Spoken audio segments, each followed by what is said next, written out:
ثمة كلمات داخل الكلمات التي نقولها، أحاديث لا تبدأ إلا حين نلتزم الصمت، وهم ينتظرنا أن نغدو وحدنا حتى يداهمنا. ثمة دموع تأبى أن تذرف رغم اختناقنا، حنين يتجسد في كل تفاصيلنا،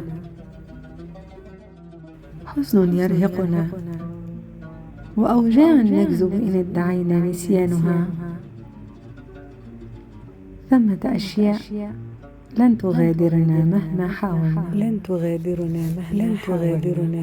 حاولنا،